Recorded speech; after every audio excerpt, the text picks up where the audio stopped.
ప్రియ సోదరి సోదరుడు, కొన్నిసార్లు దేవుడు మానేయమంటే మరి ఏంటి ప్రభా నా పరిస్థితి? అక్కడే పుట్టాను, అక్కడే పెరిగాను, అక్కడే నా జీవితం అంతా గడిపేశాను, సడన్గా ఈరోజు నువ్వు వెళ్ళొద్దంటే నా పరిస్థితి ఏంటంటే, విషాదకరమైన మాట, ఒక సంతోషకరమైన మాట మీకు చెప్పాలని ఆశపడుతున్నా. బైబిల్లో ఒక మంచి మాట ఈ ముగ్గురు దైవజనుల గురించి నేను మీకు జ్ఞాపకం చేస్తాను. పేతురు కానీ, లేకపోతే ఆంద్రే కానీ, లేకపోతే ఫిలిప్ కానీ, ఈ ముగ్గురు బెత్సైదాలో పుట్టిన వారు. కానీ దేవుడు ఒకరోజు వారి జీవితంలోట ఒక భయంకరమైన ఒక రాజును వారి జీవితంలో అనుమతించాడు. ఆయన పేరే హెరోద్ ఫిలిప్. ఈ ఫిలిప్ హెరోద్ అనే ఆ యొక్క రాజు రోమా అధికారిగా ఆ ప్రాంతానికి ట్రాన్స్ఫర్ అయ్యాడంట. దయచేసి వినండి. ఆ ప్రాంతానికి ట్రాన్స్ఫర్ అయ్యేసరికి ఆ ట్యాక్సులు పెంచేశాడు.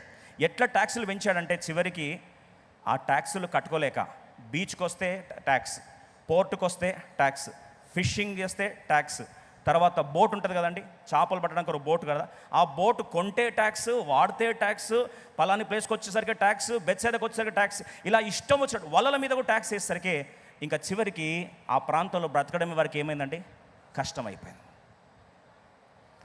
ఇలా కష్టం అయ్యేసరికి చూశారు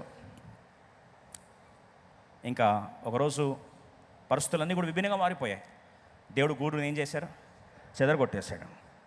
ఇలా చెదరగొట్టేసరికి ఇప్పుడు చూడండి, ఆ ప్రాంతం నుంచి నేరుగా వారు దగ్గర 7 మైళ్ళ దూరంలో, అంటే బెత్సైదా నుంచి 7 మైళ్ళ దూరంలో, అదే గలిలే తీరంలోనే కపెర్నౌమ్ అనే ప్రాంతం ఒకటి ఉంది. ఏం ప్లేస్ అండి, బిగ్గర చెప్తారా? కపెర్నౌమ్ ప్రాంతానికి వచ్చేసరికి అక్కడ వారు ఊపిరి పీల్చుకోవడం ఆరంభించారు. దేవుడు వారిని లాస్ట్కి తీసుకొచ్చి ఎక్కడ సెటిల్ చేయించాడండి, కపెర్నౌమ్ అనే ప్రాంతంలోకి తీసుకొచ్చి వారిని స్థిరపరిచేశాడు. ఎప్పుడైతే వచ్చి ఆ ప్రాంతంలో స్థిరపడ్డారో చూడండి, అక్కడే పేతురుకి వివాహం జరిగింది. తర్వాత చూస్తే దేవుడు పేతురు యొక్క అత్త జ్వరాన్ని బాగు చేయడానికి వరకు కపెర్నౌమ్ ప్రాంతానికి వచ్చాడని మనందరికీ తెలిసిందే. కపెర్నౌమ్లో పేతురు ఇల్లు ఉంది. పేతురు వాళ్ళ ఫ్యామిలీ కానీ, లేకపోతే వాళ్ళ అత్త మామలు కానీ ఉన్న ప్రాంతం ఏది ఉందంటే అది కపెర్నౌమే. అలాగే యోహాను భక్తుడు కూడా అక్కడే, ఆంద్రే కూడా అక్కడే షిఫ్ట్ అయిపోయాడు. పేతురు సహోదరుడే కదా, ఈజ్ బ్రదర్ ఆఫ్ పీటర్. ఆంద్రే కూడా అటు వెళ్ళి షిఫ్ట్ అయిపోయాడు. ఒకరోజు ఫిలిప్ను కూడా తీరా చూస్తే ఫిలిప్ కూడా లాస్ట్కి ఈ ప్రాంతానికి ఏం చేశాడండి, షిఫ్ట్ అయిపోయాడు. కానీ ఒక వాస్తవ సత్యాన్ని మీకు జ్ఞాపకం చేస్తాను. ఎప్పుడైతే దేవుడు వారిని కదిల్చాడో, ఈ ప్రాంతం నుంచి బెత్సైదా ప్రాంతం నుంచి ఎప్పుడైతే కపెర్నౌమ్ ప్రాంతానికి వచ్చారో ఒక అద్భుతమైన సత్యం దాగుంది. దయచేసి వినండి. ఈ మాట ఈరోజు మనందరికీ ఓదార్పుగా, దేవుడు జరిగించు కార్యముగా. కొన్నిసార్లు ఎందుకండి పలాని పరిష్కారం రావట్లేదు, పలాని విజయం ఎందుకు రావట్లేదు, పలాని సదుపాయం ప్రొవిజన్ ఎందుకు దేవుడు ఇవ్వట్లేదు, పలాని రిసోర్స్ ఎందుకు నాకు కనిపించట్లేదు, పలాని విజన్ ఎందుకు నెరవేరట్లేదు, పలాని కార్యం ఎందుకు జరగట్లేదు, ఆ బిల్స్ ఎందుకు కట్టబడట్లేదు అని చెప్పి ఈరోజు ఆలోచిస్తున్నట్లయితే దయచేసి వినండి. Your location will determine your position. నీ ప్రాంతము, your location will decide your provision. నువ్వు ఏ ప్రాంతానికి దేవుడు నేను తీసుకెళ్తాడో ఆ ప్రాంతము నీ జీవితంలో దేవుని సదుపాయంగా మార్చబడుతుంది. ఎప్పుడైతే మీరు వచ్చి కపెర్నౌమ్కి వచ్చి సెటిల్ అయిపోయారో, ప్రతిరోజు కపెర్నౌమ్కి వెళ్తున్నారు, కపెర్నౌమ్ సముద్ర తీరంకి వెళ్తున్నారు, వెళ్ళి అక్కడ బోట్లకి వాళ్ళు ట్యాక్సీలు తగ్గాయి, ప్రశాంతంగా జీవితాన్ని గడుపుతున్నారు. యథావిధిగా ఒకరోజు వెళ్ళి ఏం చేస్తున్నారండి, చేపలు పడతా ఉండేసరికి ఒకరోజు ఒక వ్యక్తి అలా నడుచుకుంటూ వస్తున్నాడు. తీరా చూస్తే ప్రజలందరూ మాట్లాడుతున్నారు, యేసుప్రభు అంట అని. వెంటనే వాళ్ళు వచ్చి అన్నారు, పేతురు నీ దోణి నాకు ఇస్తావా అన్నాడు. అంటే ఇస్తాను ప్రభా, కానీ రాత్రంతా ప్రయత్నం చేశాను కానీ ఏమీ దొరకలేదు. సరే అయినా నీ మాట చొప్పున ఏం చేస్తా, తీసుకో అని చెప్పి ఇచ్చాడు. రాత్రి లాస్ట్లో ఉన్నాడు, దేవునికి స్థానం ఇచ్చాడు, దేవుని కలుసుకున్నాడు. అంతే, విస్తారమైన చేపల రాశికి వల ఏమైందండి, పిగిలిపోతూ ఉన్నాయి. అయ్యో ప్రభువా నేను పాపిని అని చెప్పి నీళ్ళలోకి ఏం చేశాడు, దూకేశాడు, కప్పుకోబోయాడు. ప్రభు అన్నాడు, పేతురు నీవు మనుషుల పట్టు జాలరుగా నేను మారుస్తున్నా. దేవుని పిలుపు, దేవుని దర్శనము, దేవుని రక్షణ కార్యము లేదా సమకూర్పు కార్యము, పిలుపు కార్యము, దేవుని కలుసుకున్న కార్యం ఏదైనా ఉందంటే అది బెత్సైదా కాదు. ఎక్కడది, కపెర్నౌములో కలుసుకున్నాడు. ఆ కపెర్నౌము కలుసుకోవడం కొరకు దేవుడు బెత్సైదా నుంచి పొమ్మని లేక పొగబెట్టి అక్కడి నుంచి ఎక్కడ తీసుకొచ్చాడు, కపెర్నౌము. ఒకసారి సీన్ చూద్దాం, ఒక్కసారి మ్యాప్ చూడండి, క్విక్లీ మ్యాప్ ప్లీజ్. మ్యాప్ త్వరగా స్క్రీన్లో వేస్తే ఈ సత్యాన్ని మనం చూసి దేవుని ఆరాధించబోతాం. We're going to close. అతి త్వరలో ఈరోజు సమయానికి ముగిస్తాం, కానీ దేవుని వాక్యం లోతుగా చూస్తే ఒకసారి చూడండి. గలిలయ సముద్ర ఉత్తర తీరమున చిన్న ప్రయాణం అక్కడ స్టార్ట్ అయింది. ఇప్పుడు ఒకసారి స్క్రీన్లో చూస్తే మీకు మీ రైట్ సైడ్లో బెత్సైదా పట్టణం కనిపిస్తున్న వాళ్ళు చేయొద్దండి. యేసుని శిష్యులు పుట్టిన స్థలం అది. ఎక్కడ పుట్టారండి, ఈ ముగ్గురు పుట్టింది బెత్సైదా. కానీ దేవుడు వారిని పరిస్థితులు తారుమారు చేసి, ప్రభుత్వాలు తారుమారు చేసి, వాతావరణం తారుమారు చేసి ట్రాన్స్ఫర్ చేశాడు. కొన్నిసార్లు మనకు కూడా ట్రాన్స్ఫర్ ఆర్డర్ షాక్లో వస్తుంది. ఎక్స్పెక్ట్ చేసింది ఏంటండి, వచ్చింది ఏంటి, తీసుకెళ్ళి ఎక్కడో పడేశారు. ఇప్పుడు బెత్సైదా నుంచి ఎక్కడ తీసుకెళ్లారంటే వారిని కపెర్నహూముకు తీసుకొచ్చాడు. అయితే యేసుప్రభు వారు కలుసుకోవాలని ఇష్టపడిన ఏర్పాటు చేసిన divine position, divine appointment, divine encounter ఏ ప్లేస్లో జరిగింది? ఏ ప్లేస్లో? కపెర్నహూములో జరిగింది. కపెర్నహూములో కలుసుకోవడం మాత్రమే కాదు, వారి ఫ్యూచర్ మాత్రమే కాదు, ప్రపంచ భవిష్యత్తును మార్చేసే అపోస్తలులు యేసుప్రభుని కలుసుకున్న స్థానం ఏది? కపెర్నహూము. ప్రియ సోదరి సోదరుడు, కొన్నిసార్లు మాట జ్ఞాపకం చేస్తాను. బెత్సైదా పట్టణాన్ని దేవుడు మూసేశాడు, కానీ వారి చరిత్రను మార్చింది కపెర్నహూము పట్టణం. పిలుపును పొందుకుంది కపెర్నహూము పట్టణం. విశ్వాస కార్యం జరిగింది కపెర్నహూము పట్టణం. పరిచర్య యొక్క పిలుపును పొందుకుంది కపెర్నహూము పట్టణం. స్వస్థతల అద్భుతాలు చూసింది కపెర్నహూము పట్టణం. మీరు చరిత్ర చూస్తే నజరేతులో దేవుడు ఏ అద్భుతం చేయలేకపోయాడు. బెత్సైదాలో అయితే అద్భుతాలు చేసి కూడా నిర్వీర్యమైపోయి నిషేధితమైన ప్రాంతంగా మారిపోతే, కపెర్నహూములో మాత్రం విస్తారమైన అద్భుతాల వర్షము కురిపించబడిందంట. ఈరోజు ప్రియ సోదరు మాట జ్ఞాపకం చేస్తా, దయచేసి వినండి. కొన్ని ప్రాంతాల దేవుడు నిన్ను ఏర్పరిచిన దైవ చిత్తపు ప్రాంతానికి వచ్చేదాకా, దేవుడు నీ కొరకు ఏర్పరిచిన ప్రాంతానికి నువ్వు వచ్చేదాకా, దేవుడు నీ కొరకు ఏర్పరిచిన వనరులు ఓపెన్ కావు. అర్థంలో ఒకసారి చేస్తారా? దయచేసి వినండి. Unless you come to the place that God planned for you, God's provision will never be released. ఎందుకంటారా? దేవుని వాగ్దానాలు స్థానాన్ని బట్టి ఆధారపడతాయి. దయచేసి వినండి. యెహోవా ఈరే ఎక్కడ చూస్తాడు? ఎక్కడ పడితే అక్కడ చూస్తాడా? యెహోవా ఈరే అంటే దేవుడు చూసుకుంటాడు. My God is a provider, Jehovah Jaira. పాట పాడడం గొప్ప కాదు. ఆవిడ ప్రభు అన్నాడు, ఈ ఈ ఈ పర్వతం మీద యెహోవా చూసుకుంటాడు. ఎక్కడ? బిగ్గర చెప్తారా? ఈ పర్వతం మీద. Unless you come to that place, you will not see your breakthrough, you will not see your provision, you will not see your revival, you will not see the change of God. ఆ ప్లేస్కి దేవుడిని ఏర్పరిచిన ప్లేస్కి వస్తే తప్ప నీ అద్భుతాన్ని నువ్వు చూడలేవు. ఎందుకంటే promises are location specific, messages are location specific, breakthrough is location specific, encounter with God is location specific, provision is location specific. దేవుడికి ఇచ్చే వర్తమానము ప్రాంతానికి పరిమితమైనదే. దేవుడు నీకు ఇచ్చే వనరులు ఆ ప్రాంతంలోనే దేవుడు విడుదల చేస్తాడు. దేవుడు నిన్ను కలుసుకునే క్రమంలో ఆ ప్రాంతంలోనే నిన్ను కలుసుకుంటాడు. దేవుడు నీకు సోర్స్ ఇస్తాడు కదా, దేవుడు నీకు ప్రొవిజన్ ఇస్తాడు కదా, ప్రొవిజన్ అనేది ఉంది కదా, ఆ ప్రొవిజన్ నువ్వు అక్కడికి వస్తేనే చూస్తావు. అందుకొరకే దావీదు ఒక మాట అంటాడు తెలుసా? ఇది మన ప్రార్థన అయిపోవాలి. 143వ కీర్తన 10వ వచనం మనందరికీ ఇష్టమైన మాటగా మారితే ఇంకా సంతోషంగా ఈరోజు ఈ వర్తమానం ముగించవచ్చు. 143వ కీర్తన 10వ వచనం చదువుదామా? Psalm 143 verse 10. 143వ కీర్తన 10వ వచనం మనందరం కలిసి చదువుకుందాం. ఈ సత్యం తెలుసుకుంటే ఇక నీ జీవితంలో దేవుని వనరులు వద్దన్నా వచ్చి పడతాయి. వద్దు నాయనా ఇంకా దీవించాలయ్యా ప్రభు అంటే కూడా వచ్చి అది పడాల్సిందే. ఎందుకో ఆ కొద్ది కాసేపట్లో జ్ఞాపకం చేస్తాను. 143వ కీర్తన 10వ వచనంలో దావీదు ప్రార్థన చేస్తా అంటాడు, సువిశాలమైన ఇశ్రాయేల్ ప్రపంచంలో రాజుగా ఎదిగాడు. ఆయన చేసిన ప్రార్థన కలిసి చదువుదాం. నీవే నా దేవుడవు, నీ చిత్తానుసారముగా ప్రవర్తించుటకు నాకు నేర్పుము, దయగల నీ ఆత్మ ఎక్కడ పడితే అక్కడికి నన్ను నడిపించును. ఏమన్నాడు? సమభూమి గల ప్రదేశమందు నన్ను నడిపించును. Lead me to a level ground. కీర్తనగాడు ఒకరోజు ప్రార్థిస్తూ అంటాడు, ఎక్కలేనంత కొండపైకి నన్ను ప్రవ్వా ఎక్కించు.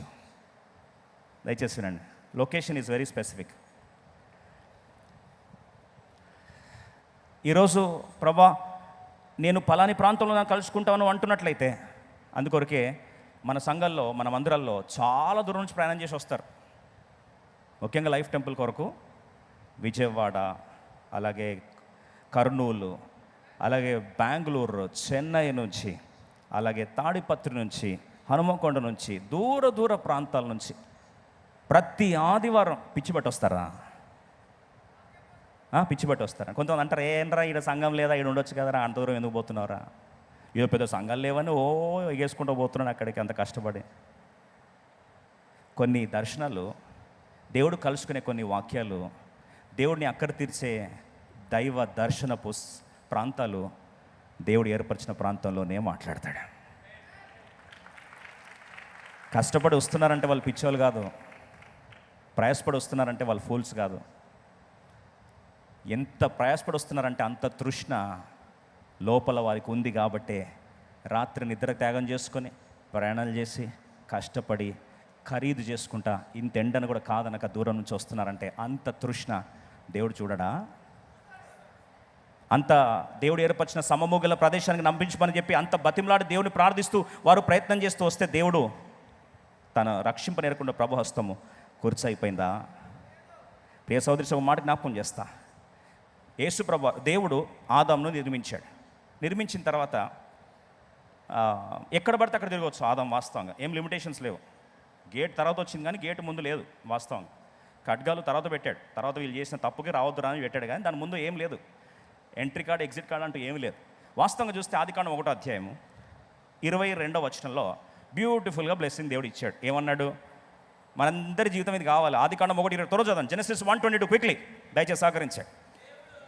ఆదికాండం 1, దేవుడు మీరు ఫలించి అభివృద్ధి పొంది సముద్ర జనములలో నిండి ఉండనని పక్షులు భూమి మీద విస్తరించును గాక అని వాటిని ఫలించాలంట, అభివృద్ధి పొందాలంట, విస్తరించాలంట. కానీ ఎక్కడ?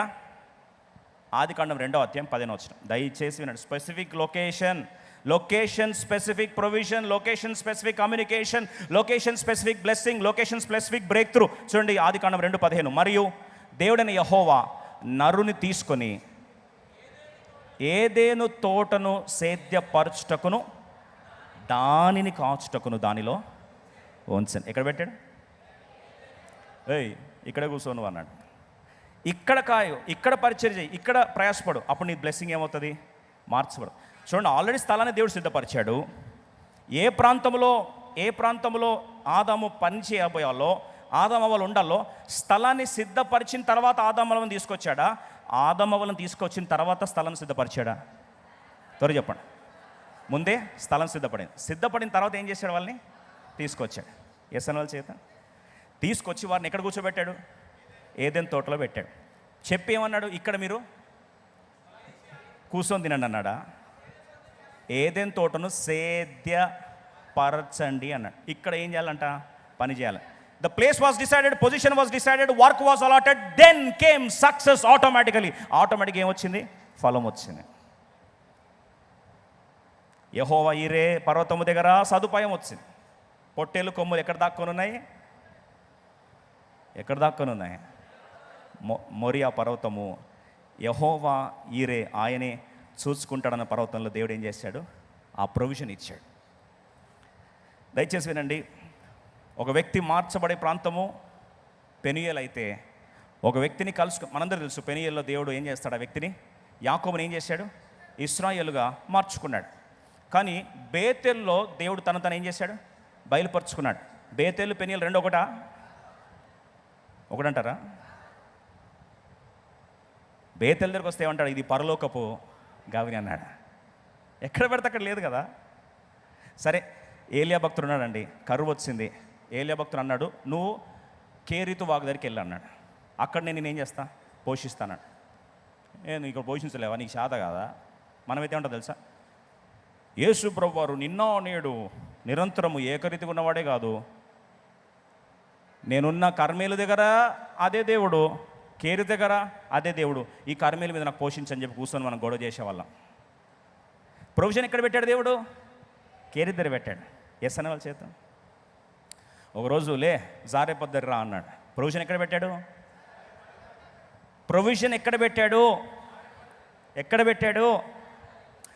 శక్తి అగ్ని ఎక్కడ దిగొచ్చింది అంటే కర్మేల్లో దిగొచ్చింది. మనం ఏమంటాం తెలుసా? కేరీతులో అగ్ని తీసుకురా, కర్మేలులో రొట్టెలు పరిచిన ఆయన అంట. రొట్టెలు కావాలంటే జారేపొద్దుకి వెళ్ళు, అగ్ని కావాలంటే కర్మేలుకు రా.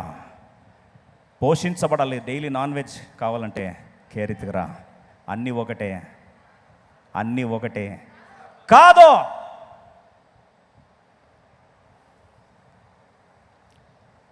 చాలాసార్లు మన జీవితంలో యోర్దాన్ దగ్గర దేవుడు వచ్చి ఏం చేశాడు? దేవుడు యోర్దాన్ దగ్గర బాప్తిసం తీసుకున్నాడు. సిలువ ఎక్కడ వేసుకున్నాడు? గొల్గోతా కొండ మీద సిలువకు అప్పగించుకున్నాడు. ఇప్పుడు గొల్గోతా కొండ మీద విడుదల జరిగింది. బాప్తిసం తీసుకుంది ఎక్కడ? బాప్తిసం తీసుకుంది ఎక్కడ? యోర్దాన్లో. కాదు నాయన, యోర్దాన్లో బాప్తిసం ఇస్తే సిలువ కూడా ఇక్కడే వేయాలి కదా నాయన, కార్యం అంతా ఇక్కడే తిరగాలి కదా నాయన, అసలు స్టోరీ అంతా ఇక్కడే తిరగాలి కదా అంటే, నీకు వాక్య జ్ఞానము చెప్పాలి త్వరగా లేదు అని. ప్రతిసారి పరిచయం జరుగుతుంది. I have to go to Jerusalem, I have to go to Jerusalem, I have to go to Jerusalem. ఎందుకన్నాడండి యేసుప్రభువు వారు? యెరూషలేముకు వెళ్ళుటకు ప్రతిరోజు ఆయన హృదయమును నిశ్చయించుకొని ఉండెను. He was determined to go to Jerusalem. Jerusalem was a target for him. ఎందుకంటే ఆ యెరూషలేంలోనే కేంద్ర బిందువుగా దేవుడు కార్యాన్ని జరిగించాలని దేవుడు ఇష్టపడ్డాడు. You can't be in a wrong place and expect the right grace. Every place has a grace. Every place has a grace. ఏ ప్రాంతంలో ఉంటావో ఆ ప్రాంతంలో దేవుని కార్యాన్ని నువ్వేం చేస్తావు? కళ్ళారా చూస్తావు.